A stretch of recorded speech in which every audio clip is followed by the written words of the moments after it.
بالله من شرور أنفسنا ومن سيئات أعمالنا من يهده الله فلا مضل له ومن يضلل فلا هادي له وأشهد أن لا إله إلا الله وحده لا شريك له وأشهد أن محمدا عبده ورسوله أما بعد فإن خير الحديث كتاب الله وخير الهدي هدي محمد صلى الله عليه وسلم وشر الأمور محدثاتها وكل محدثة بدعة وكل بدعة ضلالة وكل ضلالة في النار.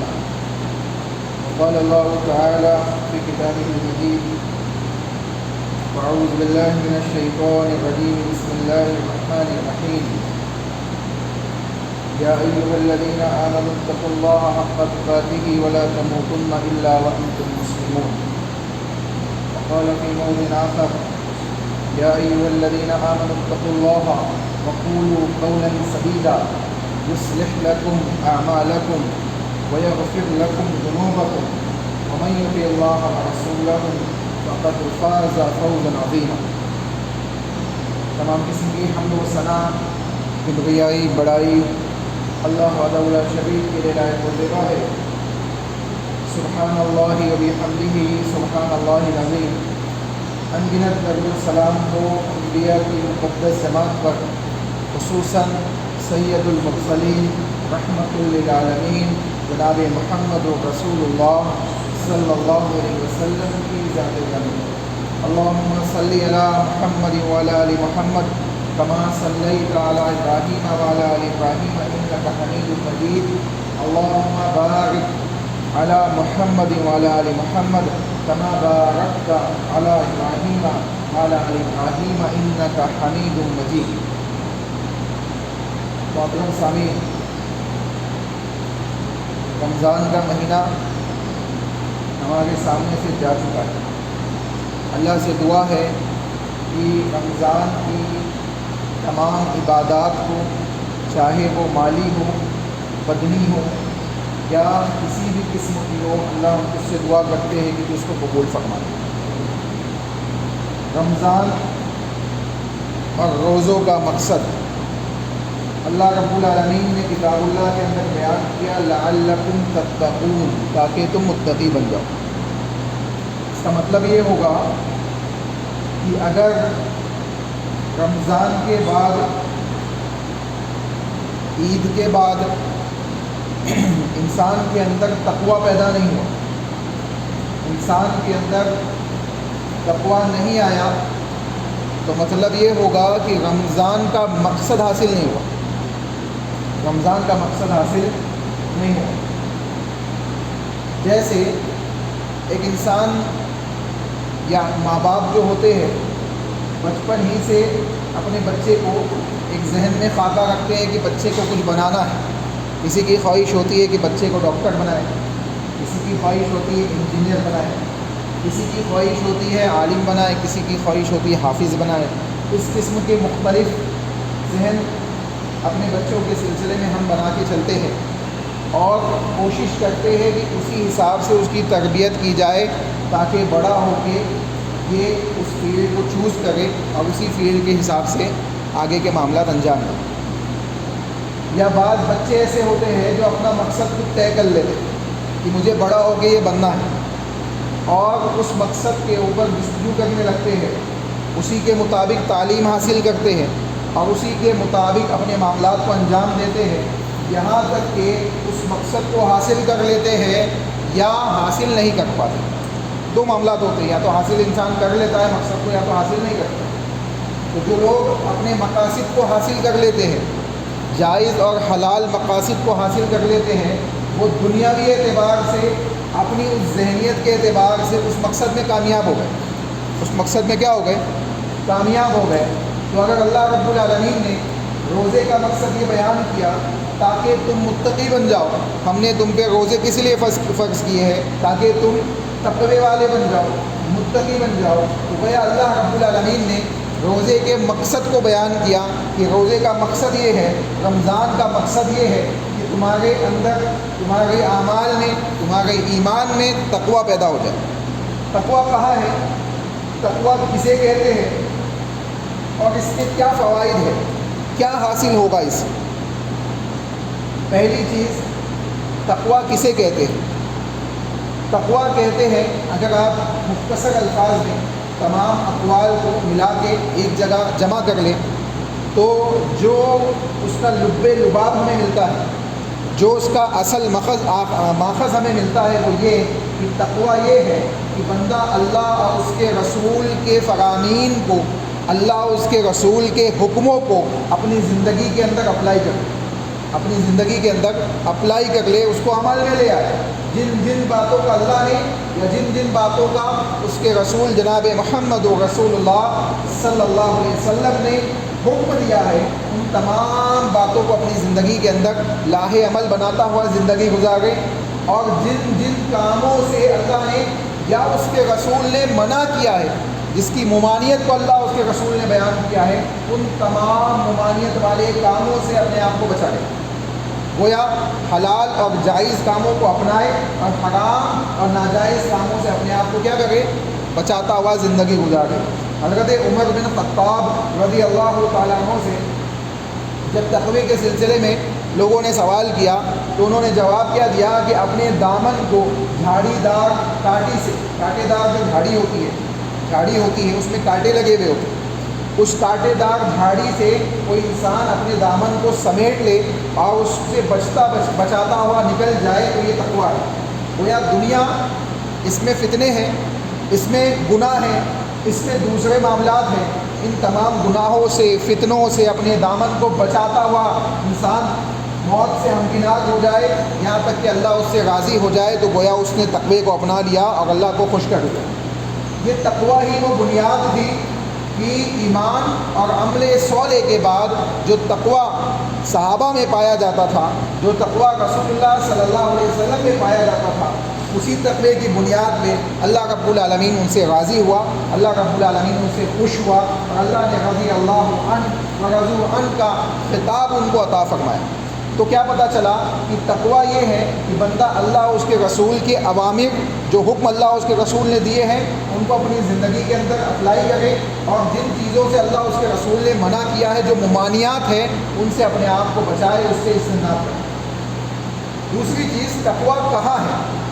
کیا ظاہری انسان کی وضع کرتا تقویٰ کہلاتی ہے؟ کوئی انسان جبہ کبا پہن لے، کرتا پیجامہ پہن لے، یا اچھا خاصا اسلامی لباس پہن کے آپ کے سامنے آ جائے، کیا وہ متقی ہے؟ یا معاشرے کے اندر لوگ کسی کو متقی سمجھنے لگ جائے وہ متقی ہے؟ نہیں، بلکہ اللہ کے نبی صلی اللہ علیہ وسلم نے ارشاد فرمایا التقویٰ ہا ہونا، التقویٰ ہا ہونا، التقویٰ ہا ہونا، کہ تقویٰ یہاں ہے، دل کے طرف۔ اللہ کے نبی صلی اللہ علیہ وسلم نے اشارہ کیا اور کہا کہ تقویٰ یہاں ہے، یعنی تقویٰ انسان کا کہاں ہوتا ہے؟ اس کے دل میں ہوتا ہے۔ اس کا دل تنہائی میں بھی اللہ رب العالمین سے ڈرے، اللہ رب العالمین کی خوف و خشیت کو اپنائے اور اللہ کی اطاعت کے کاموں کو انجام دے، تو وہ جان لے کہ اس کے اندر تقویٰ پیدا ہو۔ اگر تنہائی میں انسان گناہوں کو انجام دیتا ہے، تنہائی میں اللہ کی نافرمانیوں کو انجام دیتا ہے، تنہائی میں اللہ رب العالمین کی معصیت کو انجام دیتا ہے اور لوگوں کے سامنے نیک اعمال کرتا ہے، تو یہ تقویٰ نہیں ہے۔ بلکہ تقویٰ تو یہ ہے کہ لوگوں کے درمیان بھی ہو تب بھی، اور تنہائی میں ہو تب بھی اللہ کی اطاعت اور رسول اللہ صلی اللہ علیہ وسلم کی اطاعت، اور اللہ نے جن چیزوں سے منع کیا ہے، جن چیزوں سے رسول اللہ صلی اللہ علیہ وسلم نے منع کیا ہے، ان سے اجتناب کرتے ہوئے زندگی گزارتا ہوا چلا جائے۔ تیسری چیز، اس کے کیا فوائد ہیں؟ اگر ہم رمضان گزار چکے ہیں تو ہمیں اپنا محاسبہ کرنا چاہیے، اپنا جائزہ لینا چاہیے۔ ایک انسان اگر کوئی چھوٹا سا بزنس ڈالتا ہے، کوئی کاروبار، چھوٹی سی دکان بھی انسان کھولتا ہے، اس پہ پیسے لگاتا ہے، مثال کے طور پہ آپ نے 10,000 روپے لگا کے کوئی چھوٹا سا بزنس آپ نے کھول دیا، تو وہ 10,000 لگانے کے بعد انسان محاسبہ کرتا ہے، جائزہ لیتا ہے، 1 مہینے کے بعد، 2 مہینے کے بعد اس کا جائزہ لیتا ہے کہ اس سے مجھے پروفٹ ہو رہا ہے یا نقصان ہو رہا ہے، میں پروفٹ میں ہوں یا نقصان میں ہوں، یہ اس میں اگر نقصان ہے تو کہاں نقصان ہے، کہاں غلطی ہے، پروفٹ ہے تو اس پروفٹ کو مزید کیسے بڑھایا جائے، ان تمام چیزوں پہ غور و فکر کرتا ہے، اس کا محاسبہ کرتا ہے۔ تو رمضان اللہ رب العالمین نے عطا کیا، اب رمضان کے بعد ہمیں محاسبہ کرنا ہے کہ تقویٰ ہمارے اندر پیدا ہوا ہے کہ نہیں ہوا ہے، اور تقوی کے ساتھ ساتھ ہمیں اس بات کا بھی محاسبہ کرنا ہے کہ جو عبادات ہم اللہ کے لیے انجام دے رہے ہیں ان عبادات کو واقعتاً ہم اس کے رسول جناب محمد رسول اللہ صلی اللہ علیہ وسلم کے طریقے کے مطابق انجام دے رہے ہیں یا نہیں دے رہے. اگر اللہ کے نبی کے طریقے کے مطابق عبادات نہیں ہوگی تو وہ عبادات اللہ کے نزدیک قابل قبول نہیں ہوگی. چنانچہ اللہ رب العالمین نے جو چیز بیان کی یا ایھا الذین آمنوا اتقوا اللہ حق تقاتہ ولا تموتن الا وانتم مسلمون. پہلی چیز اللہ نے بیان کی تقوی کے سلسلے میں کہ اے ایمان والو تقوی کو اس کے حق کے ساتھ اپناؤ. تقوی کو اس کے حق کے ساتھ اپناؤ یعنی جب تم تقوی کو اپناتے ہو تو اس کے حقوق اور لوازمات کو بھی ادا کرو. اس کے حقوق کیا ہے؟ میں نے آپ کو اسٹارٹنگ میں بتایا کہ اللہ کی اطاعت, اس کے رسول کی اطاعت اور فرامین کو اپناتے ہوئے زندگی گزارنا اور منہیات ناجائز اور حرام کاموں سے اپنے آپ کو کیا کرنا؟ بچاتے ہوئے زندگی گزارنا. حق تقاتہ ولا تموتن الا وانتم مسلمون. اور جب اس دنیا سے جاؤ تو اسلام کی حالت ہی میں جانا. اس دنیا سے جب جاؤ تو اسلام ہی کی حالت میں تم جانا, یعنی اپنے اسلام کی حفاظت کرنا آخری سانس تک, اپنے تقوی کی حفاظت کرنا آخری سانس تک. اگر اسلام چھوڑ دو گے, تقوی چھوڑ دو گے تو ممکن ہے اللہ رب العالمین کیا ہو جائے؟ تم سے ناراض ہو جائے اور اللہ کی ناراضگی تمہارے لیے جہنم کا سبب بن جائے. دوسری چیز بیان کی گئی یا ایھا الذین آمنوا اتقوا اللہ وقولوا قولا سدیدا یصلح لکم اعمالکم ویغفر لکم ذنوبکم ومن یطع اللہ ورسولہ فقد فاز فوزا عظیما. دیکھیں اس میں فوائد بیان کیے. اس آیت میں اللہ رب العالمین نے فوائد کو بیان کیا کہ تقوی کے, اور بندہ اگر اس چیز کو اپناتا ہے کہ وہ اللہ اس کے رسول کی اطاعت کرتا ہے اور سچ بولتا ہے تو اس کو کیا فوائد حاصل ہو گیا. دیکھیں کہا گیا یا ایھا الذین آمنوا, اے ایمان والو, اتقوا اللہ, اللہ کے تقوی کو اپناؤ, اللہ کے تقوی کو اپناؤ. وقولوا قولا سدیدا, اور سیدھی اور سچی بات کہو. سیدھی اور سچی بات کہا کرو, جھوٹ مت بولا کرو. جھوٹ بولنا تقوی کے خلاف ہے. جھوٹ بولنا تقوی کے خلاف ہے. رسول اللہ صلی اللہ علیہ وسلم نے جھوٹ کو گناہوں کی ماں بیان کیا. جھوٹ گناہوں کو پیدا کرتی ہے.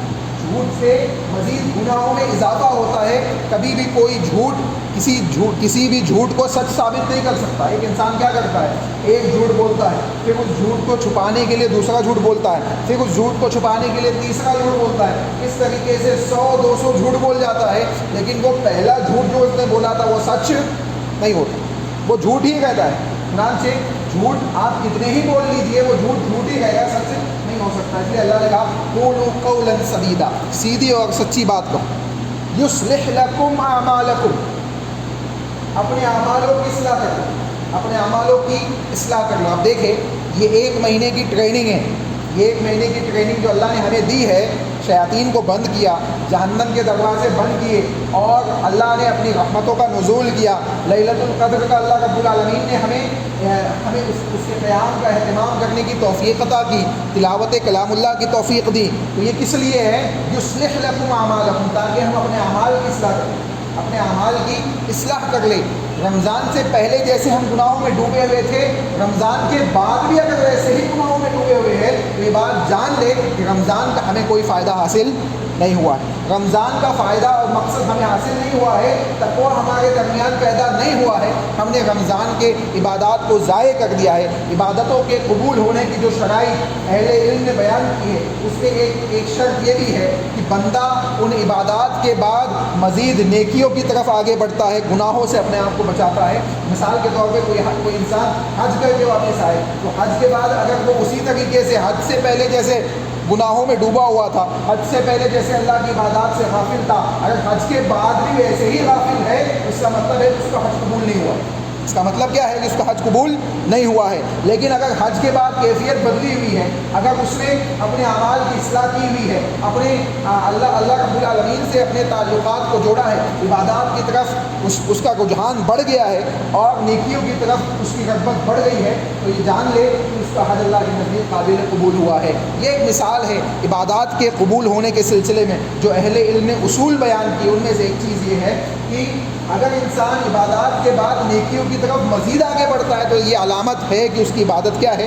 قبول ہوئی ہے۔ تو رمضان کی عبادات اگر ہم چاہتے ہیں، ہم محاسبہ کرنا چاہتے ہیں کہ قبول ہوئی ہے کہ نہیں ہوئی ہے، تو ہم اپنا محاسبہ کریں رمضان کے بعد کہ ہم نیکیوں کی طرف بڑھ رہے ہیں کہ گناہوں کی طرف بڑھ رہے ہیں، اللہ کی عبادات کے دل لگ رہا ہے کہ نہیں لگ رہا ہے، اللہ کی عبادات کی طرف رغبت ہے کہ نہیں ہے، اللہ کی عبادات کی طرف ہمارے دل لگے ہوئے کہ نہیں لگے ہوئے۔ اگر نہیں لگے ہوئے، اگر معاملات ایسے ہی جیسے رمضان سے پہلے تھے، تو اس کا مطلب یہ ہے کہ رمضان کی عبادات کا کوئی فائدہ ہمیں حاصل نہیں ہوا۔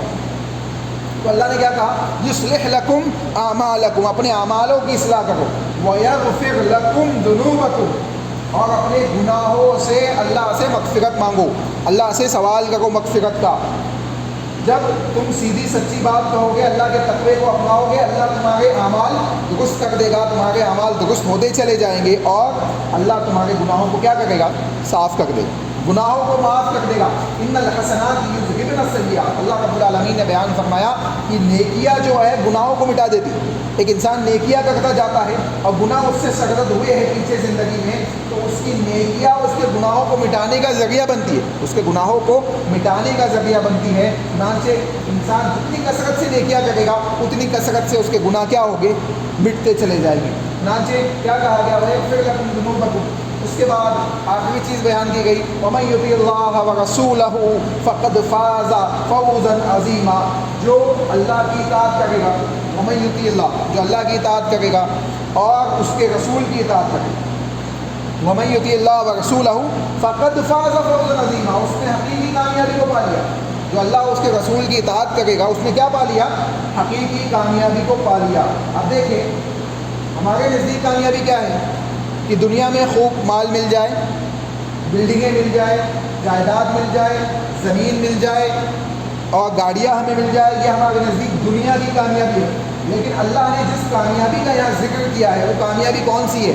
فقد فاز فوزا عظیما، یہ کون سی کامیابی ہے؟ دیکھیں صحابہ بھی کامیاب تھے، لیکن بہت سے صحابہ ایسے تھے جو مسکین تھے، ایک وقت کا کھانا بھی ان کے پاس میسر نہیں تھا، لیکن وہ کامیاب تھے اللہ کے نزدیک، وہ کامیاب تھے اللہ کے نزدیک۔ ان کے پاس مال و دولت نہیں تھا، لیکن وہ کامیاب تھے اللہ کے نزدیک۔ کس لیے؟ ایمان، عمل صالح، تقوی کی وجہ سے اللہ کے نزدیک کامیاب تھے۔ چنانچہ اللہ نے کہا فقد فاز فوزا عظیما، اگر تم عظیم اور بڑی کامیابی چاہتے ہو تو اللہ اور اس کے رسول کی اطاعت کرو۔ یہ عظیم اور بڑی کامیابی کیا ہے؟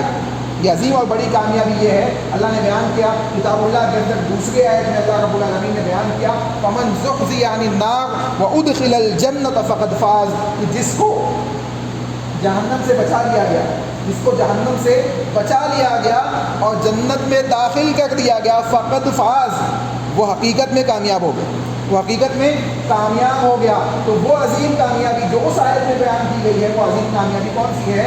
حقیقت میں یہ ہے کہ انسان جہنم سے بچا لیا جائے اور جنت میں داخل کر دیا جائے۔ تو صحابہ کے پاس مال تھا تب بھی وہ کامیاب ہوئے، مال نہیں تھا فقیر تھے۔ حضرت بلال حبشی رضی اللہ تعالیٰ عنہ ہیں، حضرت عمار بن یاسر رضی اللہ تعالیٰ عنہ ہیں، حضرت سمیہ رضی اللہ تعالیٰ عنہ کا خاندان ہے، ان کے پاس مال و دولت کچھ نہیں تھا۔ حضرت زنیرہ رضی اللہ تعالیٰ عنہ، حضرت ام ایمن رضی اللہ تعالیٰ عنہ، کتنی ایسی صحابیہ اور صحابی ہے جن کے پاس مال و متاع کا نام و نشان موجود نہیں تھا، لیکن ان سب سے رضی اللہ عنہ ورضوا عنہ کا اللہ نے دعویٰ کر دیا، اللہ نے اعلان کر دیا، ان سب سے اللہ رب العالمین راضی ہو گیا۔ لیکن مقصد کیا تھا کہ انہوں نے جہنم سے آزاد ہونے کے لیے دنیا میں جستجو کی اور جنت کو طلب کرنے کے لیے جستجو کی۔ اللہ کے نبی محمد رسول اللہ صلی اللہ علیہ وسلم کے پاس صحابہ اپنی حاجات کو لے کے آتے، اپنی بیماریوں کو لے کے آتے، اللہ کے نبی شفا کی دعا کر دیجیے، اللہ کے نبی ہماری حاجات کے لیے اللہ سے دعا کر دیجیے۔ اللہ کے نبی محمد رسول اللہ صلی اللہ علیہ وسلم ان کو آپشن دیتے، آپشن کیا دیتے؟ کہتے ٹھیک ہے میں دعا کر دیتا ہوں، اللہ شفا دے دے گا، اللہ تمہاری حاجت مکمل کر دے گا، لیکن اگر تم صبر کر لو اس مصیبت پہ، اس بیماری پہ صبر کر لو تو اس کے بدلے اللہ تم کو جنت دے گا۔ اس کے بدلے کیا دے گا؟ جنت دے گا۔ آپ دیکھیں وہ صحابہ کیا کرتے تھے، اس دنیا کی مصیبت کو برداشت کر لیتے تھے، کہتے تھے اللہ کے نبی اگر ایسی بات ہے کہ جنت ملے گی ہم صبر کرنے کے لیے تیار ہے، آپ دعا مت کیجیے، آپ ہماری حاجات کے لیے اللہ سے سوال مت کیجیے، ہم اللہ کی جنت کے اوپر راضی ہے۔ چنانچہ یہ وہ ایمان تھا ان کا، وہ تقویٰ تھا جو آج ہمارے معاشرے کے اندر اور ہمارے درمیان پایا نہیں جاتا ہے۔ اللہ سے دعا ہے کہ اللہ ہمیں صحیح معنوں میں ان باتوں کو سمجھنے کی توفیق عطا فرمائے، اللہ اس کے رسول اللہ اس کے رسول کی اطاعت کے ساتھ اپنی زندگیوں کی اصلاح کرنے کی توفیق عطا فرمائے. جو عبادات ہم نے انجام دی ہے اس کو اللہ رب العالمین قبول فرمائے. جو عبادات ہم نے انجام دی ہے اس کے حقیقی مقاصد کو اللہ ہمیں عطا فرمائے. تقویٰ پیدا کرنے کی ہم توفیق عطا فرمائے. اللہ اس کے رسول کی اطاعت کے ساتھ زندگی گزارنے کی توفیق عطا فرمائے. حقیقی کامیابی جنت کو ہمیں جنت الفردوس سے ہمیں داخل فرمائے. جہنم کی آگ اور جہنم کے عذاب سے ہم تمام کی حفاظت فرمائے. جو لوگ موجود ہیں اللہ ان کو توبہ و استغفار کرنے کی توفیق عطا فرما. اللہ جہاں جہاں مسکین اور مسلمان اور مظلوم مسلمانوں پہ ظلم و ستم کیا جا رہا ہے اللہ غیبی طور پہ ان کی مدد فرما. اللہ غیبی طور پہ ان کی مدد فرما. اللہ چاہے وہ سرزمین فلسطین کی سرزمین ہو, چاہے وہ سرزمین ہندوستان کی سرزمین ہو, چاہے وہ دنیا کے کسی خطے میں ہو, اگر مسلمانوں پہ ظلم و ستم کیا جا رہا ہے یا کسی بھی قوم و مخلوق پہ ظلم و ستم کیا جا رہا ہے, وہ مظلوم ہے, تو اللہ ہم تجھ سے دعا کرتے ہیں تو ظالم کے ہاتھ کو پکڑ لے اور ظالم کو یا تو ہدایت عطا فرما یا تو نیست و نابود ہی فرما, اور ان مظلوموں کی حفاظت فرما, ان کو امن و امان عطا فرما, ان کی حفاظت فرما, ان کی مدد فرما, غیبی طور پہ ان کی مدد فرما. اللہ ہم گنہگار ہیں, خطا کار ہیں, ہمارے گناہوں کو معاف فرما, ہماری عبادتوں کو قبول فرما. اللہ جو لوگ اس دنیا سے جاگ چکے ہیں ان کی قبروں کو جنت کا باغ بنا, ان کے لیے جنت کی کو کھول دے, ان کو عذاب قبر سے محفوظ فرما. اللہ ہمارے گناہوں کو معاف فرما. اللہ ٹوٹے پھوٹے انداز میں ہم نے جو عبادات انجام دی اس کو قبول فرما, ہماری دعاؤں کو قبول فرما, جو دعائیں ہم مانگ رہے ہیں اس کو قبول فرما. اللہ وباؤں سے ہم سب کی حفاظت فرما. آمین. ربنا تقبل منا انك انت السميع العليم وتب علينا انك انت التواب الرحيم برحمتك يا ارحم الراحمين.